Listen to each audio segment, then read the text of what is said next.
तुळजाई नागरी सहकारी पतसंस्थेच्या वतीने पत्रकार दिनानिमित्त पत्रकार बांधवांचा सन्मान। ज्येष्ठ पत्रकार तथा महाशास्त्री जांभेकर यांचे स्मरण म्हणून आजचा दर्पण दिन समारंभ आयोजित केला जातो आणि त्याचबरोबर सर्व पत्रकारांसाठी पत्रकार दिन याचेही आयोजन केले जाते। तुळजाई पतसंस्था 1997 पासूनच कार्यरत आहे आणि एक सामाजिक उपक्रम, लोकशाहीचा चौथा स्तंभ, ज्याच्यामुळे समाजामध्ये जागृती होऊन समाजासाठी बऱ्याच गोष्टीचं म्हणजे समालोकन केलं जाते। अशा पत्रकारांसाठी आजचा कार्यक्रम त्यांचा सन्मान करावा या उद्देशानं आयोजित केलेला आहे। मी आमच्या संस्थेचे व्हाईस चेअरमन माननीय श्री ताटे सर यांना विनंती करतो तत्पूर्वी व्यासपीठावरील मान्यवरांचा सन्मान सुरुवातीस करून घेऊ। प्रथम आजच्या कार्यक्रमासाठी उपस्थित असलेले ज्येष्ठ इतिहास संशोधक तथा इतिहास विभाग प्रमुख यशवंतराव चव्हाण कॉलेज तुळजापूर माननीय प्राध्यापक डॉक्टर सतीशजी कदम सर यांचा सन्मान, पतसंस्थेचे चेअरमन माननीय राजभाऊ देशमाने, व्हाईस चेअरमन ताटे सर, नगरसेवक पंडित रवजागळे व व्यासपीठावरील सर्व मान्यवरांनी करावा अशी त्यांना विनंती करतो।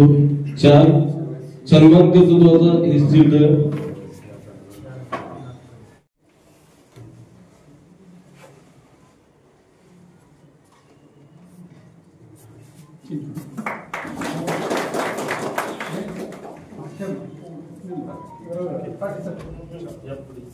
पत्रकारांच्या सन्मान होत असताना आम्ही आमच्या ज्ञानाप्रमाणे किंवा आमच्या माहितीप्रमाणे इतिहास पत्रकार व आमचे मार्गदर्शक प्राध्यापक कदम सर, आम्हाला वेळोवेळी मार्गदर्शन करणारे ज्येष्ठ पत्रकार पोपळ्याप्पा, आमचे सहकारी मित्र तालुका पत्रकार संघाचे अध्यक्ष प्रदीप अमृतराव, माझे सहकारी तुळजाई पतसंस्था चेअरमन राजभाऊ देशमाने, पतसंस्थेचे व्हाईस चेअरमन आमचे मित्र खंडू ताटे, तसे माझे सहकारी तुळजाई मंडळाचे संस्थापक अध्यक्ष आदिनाथ तुळजापुरे, माझे सहकारी उपसंचालक संचालक मुक्सुदभाई शेख, संचालक अमितभाई शेख, आमचे सहकारी मित्र संचालक रामभाऊ भोजने, दादा होटकर, समिती सचिव संजय ढवळे, सचिव हनुमंत माळी, सर्वच आमचे स्टाफ। आम्ही जे काही घडलं आपल्याला आठवत असेल की मंडळाचं काम करत असताना पोपळ्या पाणी पासणी ही आदर्श मंडळ कसं असावं, कारण आम्ही सुरुवात करताना कोणाला देणगी येतो। पोपळ्या पण त्यावेळेस एक फोटो घाला होता ब्लॅक व्हाईट, आपण 90 ची घटना आहे आणि तुम्ही त्यावेळेस तो आमच्या कामात दखल घेऊन तुमचे ते विवेक रसाची त्यांनी म्हणले मला मंडळ बघा, विना वर्गणीचं त्यांनी स्वरूप कसं असते त्यांनी म्हणले मला जाऊन बघा त्या प्रत्यक्ष जे काय मी घडलो त्यामध्ये पोकळ्यापासून बऱ्यापैकी वाटा पोकळ्यापा असतील, आमचे कुलकर्णी काका असतील आणि नंतरच्या काळामध्ये सतीश मामुने असतील, गोविंद असतील, अमृतराव असतील, आमचे बापू कदम असतील, सर्वच पत्रकार जगदीदादा असतील, ज्यांनी वेळोवेळी आम्हाला सहकार्य केलं किंवा समाजामध्ये काम करत असताना बरंच अडचण येत असतं। तुम्ही जर बघितलंय की लोक काय पण आवडत असतात, पण मी तुम्हाला आज प्रमाणे सांगतो हे स्टेजवर उभा आहे की संस्थेमध्ये कसलाही रुपयाचा अडचण नाही। ही संस्था काढत असताना ठरवलंय की गावातल्या गोरगरीब लोकांना काम मिळालं पाहिजे। आज पर्यंत आमच्या गावातले 26 जणांना काम दिले आम्ही, त्यांना सांगितलं की संस्था प्रामाणिक सर्वांच्या कुठेही रुपयाचा अडचण करत नाही, काम करत असताना जास्तीत प्रामाणिकपणाचं काम केलंय आणि तुम्ही सगळ्यांनी मिळून आम्हाला जे काही सहकार्य केले, आमचं जे चांगल्या प्रकारे जे तुम्ही प्रकाशन केले व पेपरवर बातम्या दिल्या, आम्हाला महाराष्ट्र शासनाचा राज्यस्तरीय राज्यस्तरीय 7 पुरस्कार आहेत। संस्था कशी चालवावी, लोकमंगलचे काही लोक आम्हाला केवढा वेळाचा आवश्यकता नव्हता, म्हणजे गोल्ड लोन 10% नाही, तुम्हाला कसं परवडतं म्हणून विचारा आम्हाला, आणि लाभांश रोख वाटणारी संस्था आपली एकमेव आहे। त्याने काय करतो आपण वाटताना की मूळ रक्कम आहे, समजा एका माणसाचा ह्या वर्षी 1000 रुपये शेअर्स आहे आणि पुढच्या वर्षी जेव्हा 5000 शेअर असेल तर 6000 शेअर्सला आम्ही 11% लाभ देतो, कारण ठेवीचा व्याज आमचा 92% आहे। स्पर्धेच्या काळामध्ये निघाला तर गुणवत्ता द्यावा लागेल आणि आमचे सचिव आहेत एकदम कडू कारभार, वसुलीला कोणाचं ऐकत, आमचं पण ऐकत नाही. आणि तसंच दुसऱ्या बाजू म्हणजे आमच्या हवामाळे आहेत की ते तेवढ्याच गोड बोलणार त्यांना, कारण आम्हाला वसुलीशिवाय पर्याय नसते. काही लोक दुबळे असते आणि काही पत्रकार पण असते, आली की आमची ही बातमी आहे ती बातमी आहे. आम्ही कुठल्याही सभासदाला जाणीवपूर्वक त्रास देत नाही किंवा सभासद काय करतं की आम्हाला मला त्रास द्यायला असं वाटतं त्यांना. आमचा काही नसतं उद्देश वसुली द्याशिवाय पर्याय नसते.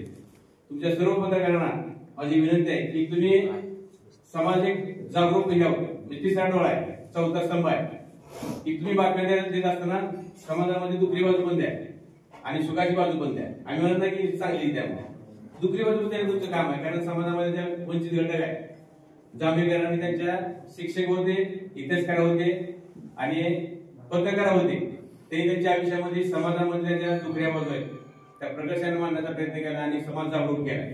अशा ह्या बुद्धिजीवी जांभेकरांना माझं अभिवादन. आणि संस्थेचे चेअरमन राजभाऊ देशपांडे, आमचे मित्र पंडितराव सरदारे, इतिहास संशोधक सतीश कदम, ज्येष्ठ पत्रकार कोपऱ्याप्पा, तसेच अखिल पत्रकार संघाचे सर्व पदाधिकारी आणि पत्रकार बंधू, तुळजाई नागरी सहकारी, वेळेचं बंधन लक्षात घेता नाव घेत नाही त्याबद्दल मी व्यक्त करतो. मित्र हो, ज्या वेळेला एखादं काम उभं करायचं त्यावेळेला त्याच्या पाठीमागचे यातना फार मोठ्या असतात आणि तुळजाई नागरी सहकारी पतसंस्थेच्या स्थापनेपासून आजपर्यंत आम्ही संस्थेबरोबर आहोत. यामध्ये अनेक प्रसंग आले, अनेक कठीण वेळा आल्या, तरी परंतु ह्या संचालक मंडळाने त्या कठीण वेळेला मात करून ही संस्था पुढे गेलेली आहे. तसेच सहकार क्षेत्रामध्ये काम करताना राज्यभरामध्ये काकासाहेब गाडगीळ त्यांचं नाव घेतलं जातं. तसंच तुळजापूर शहरामध्ये सहकार क्षेत्रामध्ये काम करत असताना तुळजाई नागरी सहकारी पतसंस्थेचं नाव अधोरेखित झालेलं आहे. हे वेगळं मी या ठिकाणी सांगण्याची गरज नाही. मित्र हो, जे चांगलं केलं ते चांगलं म्हणायलाच पाहिजे आणि जे जर कुणाकडनं काही चूक असेल तर चूक मांडणं हे पत्रकारांचं काम आहे. मी आज माझ्या माहितीप्रमाणे 34 वर्ष झाली सकाळमध्ये बातमीदारी करतोय, परंतु कुठलाही बाका प्रसंग आला तर त्या ठिकाणी टळमळायचं नसतं. कारण पत्रकारिताची गोड बोलताना छान वाटतं, परंतु एखादा कठीण प्रसंग आल्यानंतर त्या ठिकाणची बातमी देताना हात मात्र कचरते. ही वस्तुस्थिती आहे. आणि राजकारण पत्रकार यांचे संबंध किती जरी प्रेमाचे असले तरी कठीण प्रसंगाला त्यांना त्यांची आपली जे काही भूमिका आहे ते आपलं सांगणं काम आहे. परंतु अलीकडच्या काळामध्ये तुळजापूर शहरामध्ये जर वाटचाल बघितली तर 30 वर्षाचा कालावधी आणि आपण राज्य सरकारकडून आलेली निधी आणि त्या नंतर तुळजापूर शहराची झालेली वाटचाल ह्याच्याबद्दल सेवारोपण करणं पण गरजेचं आहे. परंतु अशा परिस्थितीमध्ये जी मंडळी आहेत तुळजापूर शहरामध्ये, आता अनेक असे मंडळी आहेत की ज्यांनी चांगलं काम केलेले आहे. तुळजाई नागरी सहकारी पतसंस्थेनं तुळजाई मंडळानं त्यांचं सांस्कृतिक काम उभा केलं आहे. रक्तदानामध्ये महेंद्र कावरेनं काम केलेलं आहे. तसंच पर्यावरणामध्ये आपल्याला माहिती आहे, आपल्या कित्येक लोकांना माहिती, मला माहिती आहे, परंतु योगी अरविंद या माणसानं गंजोरा तालुका तुळजापूर या ठिकाणी जवळपास 20,000 झाडं लावण्याचं काम केलेलं आहे. काल दुर्दैवाने त्यांचं परवाची निधन झालं. तसेच त्या माणसानं हरिद्वारमध्ये देखील काम केलेलं आहे. त्यामुळं अशा ज्या चांगल्या लोकांची त्यांची जी कामाची आज आद्य पत्रकार बाळशास्त्री जांभेकर यांच्या जयंतीचं औचित्य साधून तुळजापूर खुर्द येथील तुळजाई पतसंस्थेच्या वतीने आपल्या सर्व पत्रकाराचा सत्काराचं आयोजन करण्यात आलेलं आहे. या सत्कार सोहळ्याला ज्येष्ठ इतिहास तज्ञ आणि मूळचे पत्रकार असलेले सतीश कदम यांची आवर्जून उपस्थिती आहे. त्यांच्या हस्ते आपला सत्कार होतोय. हा निश्चितच एक दुग्धशताला योग मानला पाहिजे. एक चांगली आणि नावाजलेली पतसंस्था.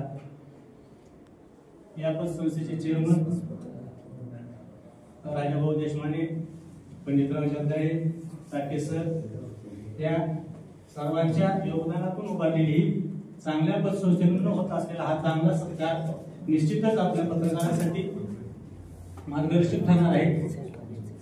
आणि या सत्कार सोहळ्याचं आयोजन केल्याबद्दल मी सर्व पत्रकारांच्या वतीने संस्थेचे आभार मानतो. धन्यवाद. देशपांडे साहेब चेअरमन आणि त्यानंतर आपले सर्वांचेच म्हणजे मी सुद्धा खऱ्या अर्थानं जे काही इथपर्यंत पोहोचलो तर त्याच्यामध्ये सिंहाचा वाटा असणारे आपले पोपळे साहेब, म्हणजे मी या गावात आल्यापासून जे बघतोय तशाच प्रकारचा आणखी कुठं मला बदल झाला नाही. मी आता विचारलं वय काय तर 80 सांगितलं ते.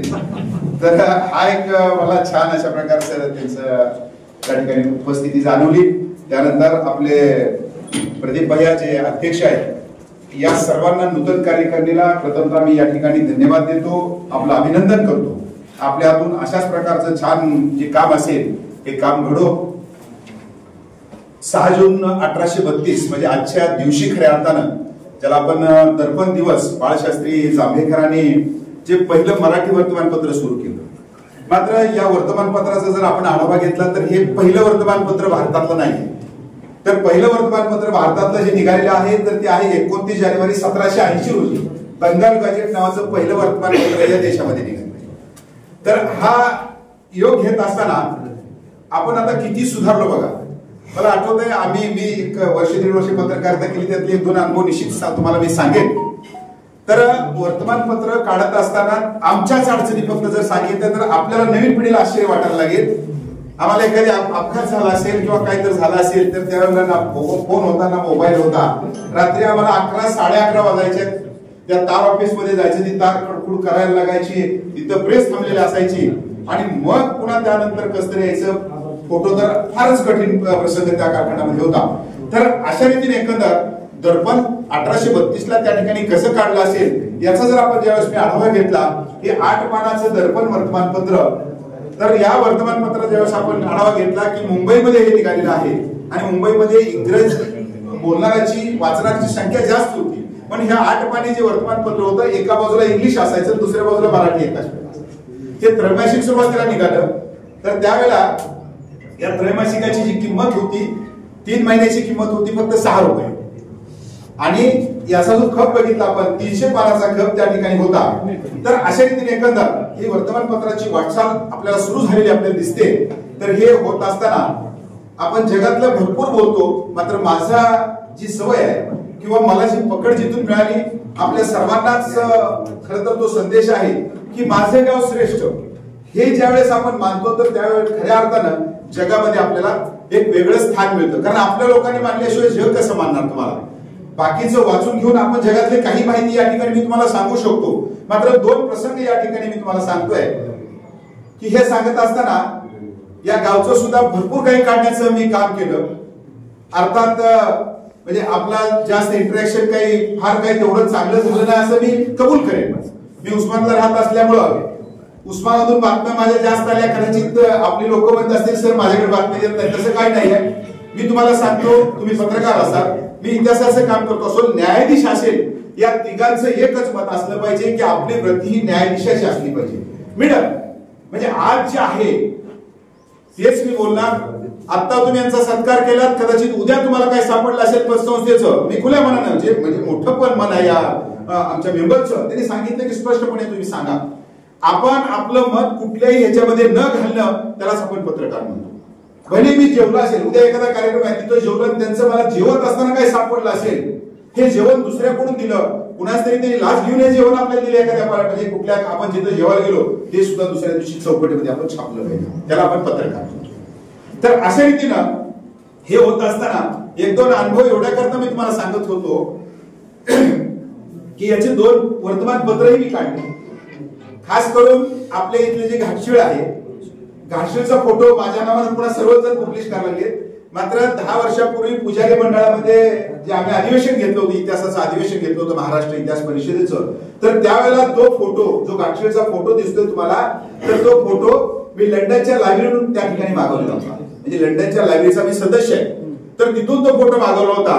म्हणजे सकाळची वेळ होती आणि कोलिन मॅकेंजी नावाचे त्या कालखंडातले एक सर्वेअर होते, इथं मुक्कामाला होते आणि मुक्कामाला आल्यानंतर सकाळी ते फिरायला गेले आणि त्यांना छान अशा प्रकारचा सनसेट तिथं दिसलेला, सूर्य उगवताना दिसला आणि समोर उभारून स्केच केलेले फोटोग्राफ जे असेल तो फोटोग्राफ आपल्याला लंडनच्या लायब्ररीमध्ये आजही पाहायला मिळतोय. म्हणजे असं वेगळं काहीतरी पेपर त्या ठिकाणचा काढला. आणि दुसरा जो पेपर आपल्याला मला सापडला होता, माझ्याकडे हे ओरिजिनल पेपर आहेत बरं का, मी सांगायला तुम्हाला, तर पंडित जवाहरलाल नेहरू 27 सप्टेंबर 1952 रोजी आपल्या तुळजापूरमध्ये आले होते. त्यांचं जो काही ज्यावेळेला आपण पाहिलेलं 1948 ला फार दंगली झाल्या, आपला स्वातंत्र्य संग्राम झाला आणि त्यानंतर म्हणजे पहिल्यांदा घडलं की रझाकारने अन्याय केले आणि पुन्हा हिंदूंनी सरसकट तिथं मुस्लिमांवर अन्याय असा शब्द वापरू शकतो आपण त्या ठिकाणी करायला सुरुवात केली. तर त्याचं निराकरण करण्याकरता ज्यावेळेस पंडित जवाहरलाल नेहरू आले होते, चौकामध्ये त्यांची त्यावेळेस काय पुतळा नव्हता किंवा कुठलं बांधकाम नव्हतं, तिथं त्यांची सभाही झाली आणि फार मोठा अशा प्रकारचा सोलापूर समाचार मला सापडला आणि त्या समाचारमध्ये अशा प्रकारचं वर्णन आहे. कदाचित तिथला एक पेपर कोणीतरी आहे का नाही पत्रकार मला माहित नाही, मात्र सोलापूरचा फोटोग्राफ पण मागवलेला होता आणि असं ठरलं होतं इथल्या पत्रकारांचं किंवा ज्येष्ठ मंडळीचं या पुजाऱ्यांचं की पंडित जवाहरलाल नेहरू ज्यावेळेस देवीपुढे उभा राहतील आणि देवीपुढे उभा राहिल्यानंतर ते नमस्कार करतील देवीला आणि अचानकपणे एक सोन्याची तलवार त्यांच्या हातामध्ये अचानक टाकायची, म्हणजे जेणेकरून काय होईल की त्यांना शिवरायांची आठवण होईल. कारण का पंडित जवाहरलाल नेहरूच्या हाताने त्यांच्या हातानं म्हणा अगर त्यांच्या विचारातून लेखणीतून एक थोडीशी चूक झालेली होती. आपण डिस्कवरी ऑफ इंडिया नावाचा जर ग्रंथ वाचला त्यांचा तर शिवरायांना त्यांनी थोडा अपशब्द वापरलेला आपल्या गणितात आणि म्हणून प्रतापगडाचं ज्यावेळेस त्यांचं पुतळ्याचं अनावरण करताना लोकांनी त्यांना विरोध केला होता. मग शिवराय कसे आहे हे कळावं त्यांना आणि म्हणून हे पत्रकार आणि आपले ज्येष्ठ मंडळी केलेला प्रयत्न होता. हाही मुद्दा मला 27 सप्टेंबर 1952च्या ओरिजिनल वर्तमानपत्रामध्ये त्या ठिकाणी सापडलेला आढळून येतो. दुसरं असं आहे की हे लेखन कला किती अडचणीचे असते हे सांगत असताना दर्पणचं झालं. आपल्याला आणखी एक आश्चर्य मी तुम्हाला सांगतोय की गणपत कृष्णाजी व जावजी दादाजी, आता ही शाही तयार होते ना, त्या शाहीचे सुद्धा प्रत्येकाचा माझ्याकडे इतिहास आहे. ते शाही तयार करण्याकरता एका घरामध्ये एक जणांना ते नीळ वगैरे वस्तू तयार केल्या आणि शाही तयार करून तो विकायला सुरुवात केली. मग जोपर्यंत त्याच्यामध्ये त्या कारखान्यामध्ये चरबी टाकत नाही ती शाही पकडत नव्हती. लिहिलं ठीक वाटायचं आणि असा कागद उचलला की शाही गळून पडायची. आणि मग ज्यावेळेला या इंग्रजांनी थोडंसं त्याच्यामध्ये काहीतरी घातलं आणि मग शाही तयार झाली.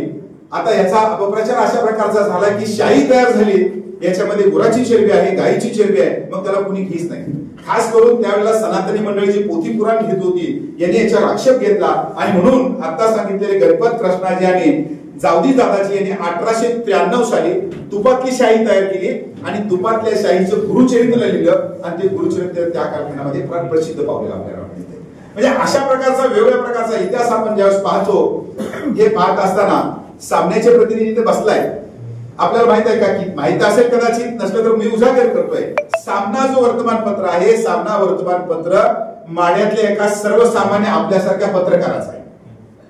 माढ्यामध्ये राहणारे वसंतराव कानडे जे केसरीचे पत्रकार होते, तर त्यांनी 10 ऑक्टोबर 1975 ला याचं रजिस्ट्रेशन केलं. याचा पहिला अंक माझ्याकडे आहे. तर हा अंक काढल्यानंतर छान अशा प्रकारच्या बातम्या त्यांनी द्यायच्या आणि हे देत असताना ज्यावेळेस शिवसेनेची स्थापना झाली आणि शिवसेनेची स्थापना झाल्यानंतर या शिवसेनेला मुखपत्र काढायचं ठरवलं. मार्मिक सुरुवातीच आहे. मग त्यांना वाटलं की आपण आता मुखपत्र काढावं, मग त्याच्याकरता काय राहावं, त्याचं टायटल काय राहावं, याच्याकरता खूप चर्चा सुरू झाल्या. आणि ह्या चर्चा होत असताना त्यांना कुणीतरी सांगितलं, खास करून जे आपले उद्योगमंत्री आहेत सुभाष देसाई यांनी सांगितलं की आपण संघर्ष करतोय. कारण का त्या कालखंडामध्ये जर आपण मुंबईचा आढावा घेतला तर मुंबईवर सत्ता पाटील नावाच्या काँग्रेसच्या फार मोठ्या दिग्गजांची दहशत होती.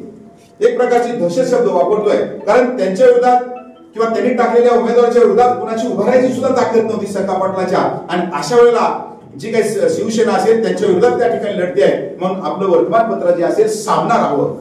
मग सुभाष देसाई कंपनी जी काही त्यांची असेल दिल्लीला गेली, त्यावेळेस रजिस्ट्रेशन दिल्लीला व्हायचं आणि दिल्लीला गेली आणि सांगितलं की आम्हाला सामना घ्यायचा आहे. अप्लिकेशन केलं आणि अप्लिकेशन केल्यानंतर त्यांनी सांगितलं की टायटल गेलेलं आहे. टायटल कुठं आहे नेमकं, तर त्यांनी सांगितलं की सोलापूर जिल्ह्यातल्या माढा तालुक्यामध्ये अशा अशा प्रकारचे वसंतराव कानडे आहेत. मग ज्या वेळेला म्हणजे आपण साक्षीदार कसे आहेत तुळजापूर हे मला सांगायचं होतं. सुभाष देसाई ज्यावेळेस तुळजापूरच्या दौऱ्याला आले तर त्यांनी अगोदर तिथं सांगितलं होतं की गोरे नावाचे जे काही शिवसैनिक आहेत कुर्डवाडीचे, त्यांना सांगितले की तुम्ही वसंतराव कानडेला घेऊन माझ्याकडे या. वसंतराव कानडेला आपल्या रेस्ट हाऊसला इथं आणलं आणि रेस्ट हाऊस आणल्यानंतर त्यांनी सांगितलं की बाळासाहेबांची इच्छा आहे की तुमचं सामना वर्तमानपत्र जे असेल शिवसेनेला द्या. 2 मिनिटांमध्ये, पत्रकाराचं मन किती मोठं असतं बघा, 2 मिनिटांमध्ये त्यांनी सांगितलं चला तिला. तर अशा रीतीने एखादं सामना जे वर्तमानपत्र आहे त्याची मुहूर्तमेढ आपल्या तुळजापूर गावामध्ये लावली गेली. हा आपल्यासाठी अभिमानाची बाब आहे. आणि त्यानंतर आपण पाहिलं असेल की 12 ऑगस्ट 1988 साली पुन्हा हे सामना जे असेल अवैधपणे चाललेला आपल्याला दिसतंय. तर अशा रीतीनं पहिलाच खप जे असेल सामन्याचा त्या दिवशीचा तो 1.5 लाख होता. म्हणजे अशा रीतीनं आपण जर या पत्रकारितेच्या बाबतीतला आढावा घेतला, सांगत असताना मेंबर आपल्याला पत्रकार फार मोठं अशा प्रकारचं पद दिसतंय. मात्र भारतामध्ये दुर्दैवाची बाब, मी केलेलं आहे ते, मला ज्यावेळेस ग्रँटी नव्हती, सर्वात वाईट का असेल पत्रकाराच्या बाबतीत अर्थकारण असतो. कुठल्याही प्रकारची आर्थिक मदत नसते ना, कुठल्या प्रकारचं नीट मानधन नसतं. आपल्याला दिसतंय एका बाजूला, म्हणजे कधी कधी मी सुद्धा हे बारकाईनं म्हणायचं, माझ्या डोळ्यात पाणी यायचं. मी गोपीनाथ मुंडे साहेबांच्या सोबत ज्यावेळेस मी बसलो पत्रकारिता करत असताना, मी त्यांच्यासोबत राजूर खाल्ले आणि मला घरी घेऊन जायला मला शेंगदाण्याला माझ्याकडे पैसे नव्हते. ही आपली अवस्था असते. आणि म्हणून एकंदर मी आपल्याला विनंती करेन, पत्रकारांना, या जे पत्रकार असतील यांच्या कुठल्या फाईल असतील, कुठलं तर काहीतरी करून यांना आपण कशी मदत करता येईल का, हा खऱ्या अर्थानं आजच्या दिवशी त्यांचा केलेला सन्मान असेल माझ्या दृष्टीने. मी 1.5 वर्ष पत्रकारिता केली. ही पत्रकारिता करत असताना मित्रांनो, मी तुम्हाला सांगतो, जगामध्ये अनेक अशा प्रकारच्या गोष्टी येतात जातात. आताच आपल्या वकील साहेबांनी छान सांगितलं की खरं द्यायचं. ज्या ज्या ठिकाणी अशा प्रकारची शहरं असतात, अशा प्रकारची गावं असतात, मग ते काशी असेल, कदाचित पंढरपूर असेल, अकलूज सारखं गाव असेल इकडं, आणि तुळजापूर तर त्यामध्ये टॉप नाही. म्हणजे आपण खऱ्या अर्थानं पत्रकारितेला न्याय देऊ शकत नाही. मला माहित आहे त्या गोष्टीचं, सर्व गोष्टीचे मलाही जाण त्या ठिकाणी आहे. मात्र तरी सुद्धा आपण थोडेसे चिमटे काढून कोण आपण गावाला सजग करण्याचा प्रयत्न त्या ठिकाणी आपण केलाच पाहिजे, कारण तुमची ती नैतिक जबाबदारी आहे. आज मी नेहमी ओरडत असतो, मलाही कुठं सल्लागार म्हणून कधी जर जज बोलवतात तर त्यावेळेला मी सांगतो की बाबा आपण बघा, आता आपल्या गावचे छोटं उदाहरण मी तुम्हाला देतो. इथं उतरल्यानंतर डायबिटीज पेशंट 80%, आज डायबिटीजचे पेशंट 80% आहेत. तिन्ही पारखेकडून मंदिराकडे निघालात तुम्ही, टॉयलेटची व्यवस्था कुठे आहे मला सांगा गावामध्ये? किती वेळेस आपण वरडायचं? दुसरा मुद्दा माझा असतो इतिहासाच्या दृष्टीनं की आम्ही धाराशिवला बांधकाम बघतो, सर्व ठिकाणी बांधकाम बघतो. जो आर्किटेक्चर येतो नेमकं मुघल शैलीतली बांधकाम येतो. बघा तुम्ही इथली जे बांधकाम बघितली सर्व कामाने आहेत. म्हणजे हे नेमकं काय चाललेलं आहे? म्हणजे इतक्या बारकावे आपल्याकडं असले पाहिजेत. आणि मग त्याच्याकरता आपल्या बैठका चांगल्या पाहिजेत, चांगल्या म्हणण्यापेक्षा वेगळ्या स्तरात पाहिजे. एखाद्या तुमचा जो काही एखादा अडाणी माणूस असतो, ज्याला थोडस समज आहे, त्याच्यापाशी बैठका वाढवल्या तर आपल्याला तो बातमीचा सोर्स असतो. आणि एखादी बातमी हातात घेतली की त्या बातमीचा कट लावणं हे आपलं कर्तव्य असतं. काय झालं असेल, एखाद्या कुठं खुनाचा असेल, एखाद्या कुठल्या ह्याचा आरोप असेल, तर त्या बातमीला पहिलं दिल्यापासून शेवट शिक्षा होईपर्यंत तिथपर्यंत जाणं, त्याला आपण फॉलो अशा प्रकारचा शब्द मानतो. आणि दुसरी गोष्ट, बातमी देत असताना ज्यांनी पत्रकारितेचा कोर्स वगैरे केला असेल त्यांना माहित आहे की उलट्या त्रिकोणामध्ये आपण बातमी द्यायची. बाकी जनरली चुका काय होतात आपल्या बातमी देत असताना की आपण जास्त नावाच्या मागे लागतो. त्यालाही खुश होतो, तोही खुश होतो थोडा पुरता, कारण खुशमस्कराची संख्या जास्त असते, त्याला वाटतं बरं झालं. मात्र बातमीतला कंटेंट काय आहे, बातमीतला विषय काय आहे, याच्यानं दर्जा तुमचा बातमीचा, आपल्या बातमीचा दर्जा ठरतो. आणि त्या असणाऱ्या बातमीतून एक जरी गोष्ट वेगळी गेली की तो त्या पेपरला बांधतोस आणि पर्यायानं मला सुद्धा त्या ठिकाणी बांधतो. हा सुद्धा मुद्दा या ठिकाणी आपण घेणं गरजेचं आहे. आणि हे पत्रकारिता करत असताना मी 1-2 माझे मुद्दे तुम्हाला सांगत होतो. मी एकमतचा पत्रकार होतो, आमचा खप होता फक्त 15. फार वाईट अवस्था होती शेवटपर्यंत. खरं तर एकमत हा वरपर्यंत उचलला नाही. मात्र या देशमुख फॅमिलीचे मी खऱ्या अर्थानं आभार मानतो. कुठलाही व्यवसाय, एकदा सुरू केलेला व्यवसाय त्या फॅमिलीनं आजपर्यंत बंद केलेला नाही. कुठलाही व्यवसाय असो, कितीही तोट्यात जाऊ, ते बंद करत नाही. हे त्यांचं वेगळं वैशिष्ट्य आहे. तर हे पाहत असताना माझ्यावर घडलेला हे प्रसंग म्हणजे पत्रकारितेची ताकद काय असते हेही आपल्या पुढे मी नमूद या ठिकाणी करतो. हे करत असताना पगार नव्हता आणि माझा मूळचा व्यवसाय ज्यावेळेस आपण पाहिला तर मी छोटी मोठी गुत्तेदारी करून पुढे गेलेला माणूस आहे, शिकलेला माणूस आहे, पुढे गेल्यापेक्षा शिकलेला माणूस आहे.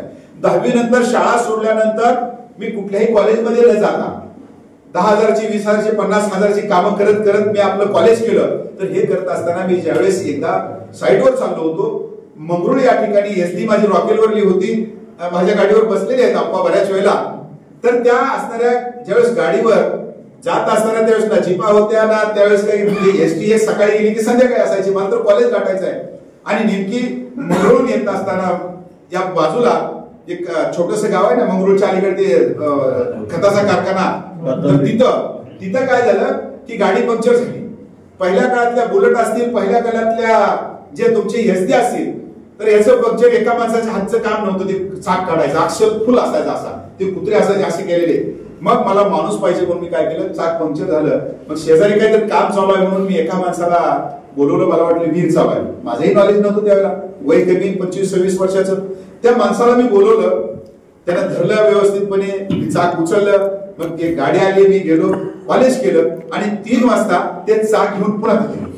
आता पुन्हा तो माणसाला बोलवलं मी, पुन्हा त्या माणसाला बोलवलं, पुन्हा चाक बसवलं. जाता जाता आपलं सहज विचारलं, मालकाला धन्यवाद सांग म्हणले मालक कोण? म्हणलं मी म्हणलं काय काम चालू आहे? मला वाटलं विहिरीचं काम चालू आहे. त्याने म्हणलं नाला बिल्डिंग चालू आहे. मी म्हणलं नाला बिल्डिंग कसली असते? नाला बिल्डिंग कसली असते मला काही माहित नव्हतं. त्याने सांगितलं की सरकारी नाले असतात ना, ते नाले अशा प्रकारचे टाकून देतात. मग म्हणलं तुझा साहेब कोण आहे? त्याला नमस्कार सांग. त्याला नमस्कार सांगितला. मी घरी आलो, इथं एनएमडीबाईच्या तिथं राहत होतो. पुन्हा सकाळी कॉलेजला गेलो आणि जेवायला ज्यावेळेस 11-12 वाजता घरी गेलो तर त्यावेळेला आमच्या मंडळीने मला एक पॉकेट दिलं. पॉकेट दिल्यानंतर मला वाटलं काय कुठलं तरी म्हणजे आला असेल पार्सल वगैरे. बघतो तर त्याच्यामध्ये आपल्याला शॉक देतोय मी, त्याच्यामध्ये 50,000 रुपये होते. मला काही माहित नाही, तिला बी काय माहित नाही की कुणी दिलं काय नाही, त्याच्यामध्ये पैसे होते. मग मला शॉक बसायला, हे पैसे दिले कुणी सुरू झालं. मला वाटलं मला ट्रॅप करायला लागलेत का काय, मग काहीच कळलं नेमकं. मग ज्यावेळेस मी शोध घेतला तर इथं थेटे नावाचे एक जे काही तिथले असणारे सुपरवायझर होते, तर तो तिथला असणारा सुपरवायझर होता, त्याला मी नमस्कार सांगितला होता, त्याने पैसे दिले होते. मग तुम्हाला मी सांगतो त्याची बातमी केली. तर त्यावेळेला मी त्याच्यामध्ये घुसल्यानंतर मला आश्चर्य काय सापडलं. नाल्याची किंमत होती 80,000 रुपये, 1,10,000 रुपये, आणि नाला गुत्ता दिला जात होता फक्त 8,000ला. 8,000ला नाला गुत्ता द्यायचा. मग मी ज्यावेळेस बातमी केली तर त्यावेळेला कोकाटे नावाचे ते त्यांच्यावरचे होते. ते इतका मोठा होता कोकाटे नावाचा माणूस, काही फार मोठा नाही आहे पण साधे त्याच्यावरचा आहे. ते कृषी अधिकारी सुद्धा होते. त्यांनी पुन्हा संध्याकाळच्या वेळेला माझ्याकडे आले.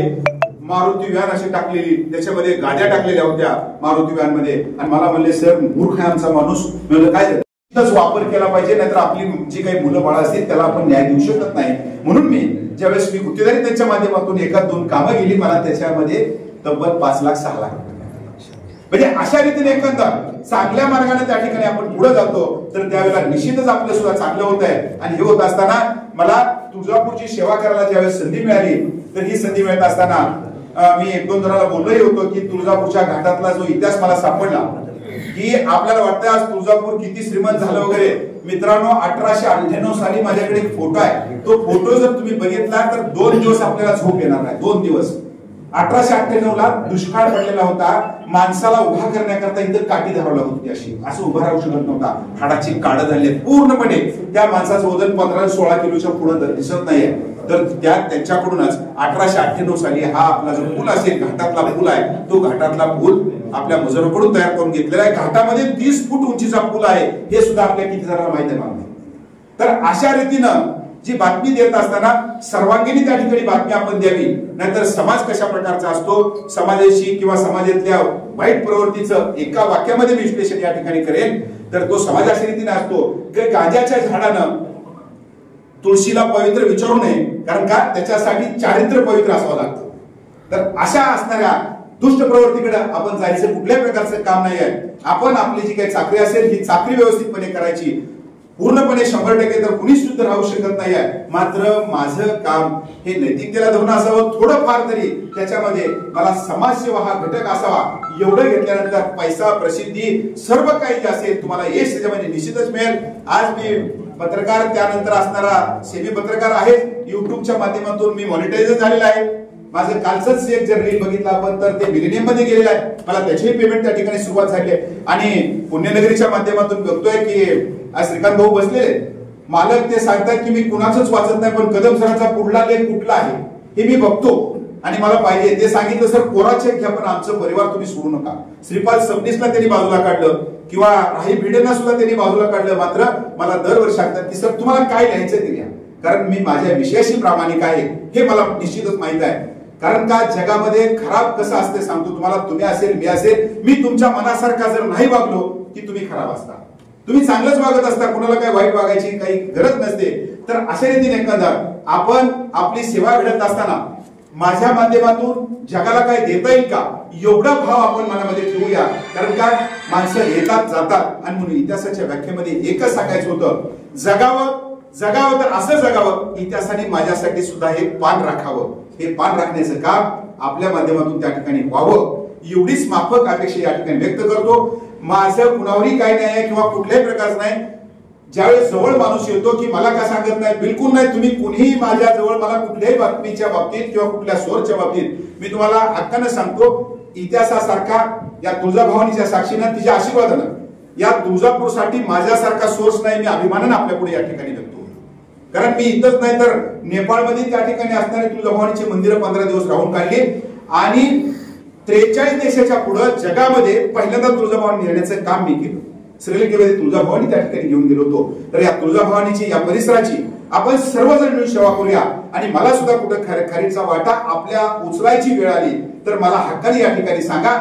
एवढीच माफिक अपेक्षा या ठिकाणी व्यक्त करतो आणि अशाच प्रकारचे हात जे आपल्या जगदाळे साहेबांचे या परिवाराचे आहे अशाच प्रकारचे हात समाजाला लावू अशा प्रकारची प्रार्थना व्यक्त करून मला बोलवत मला सन्मान दिला याबद्दल सर्वांचे आभार मानतो. आपल्या वाणीला विराम देतो. जय हिंद.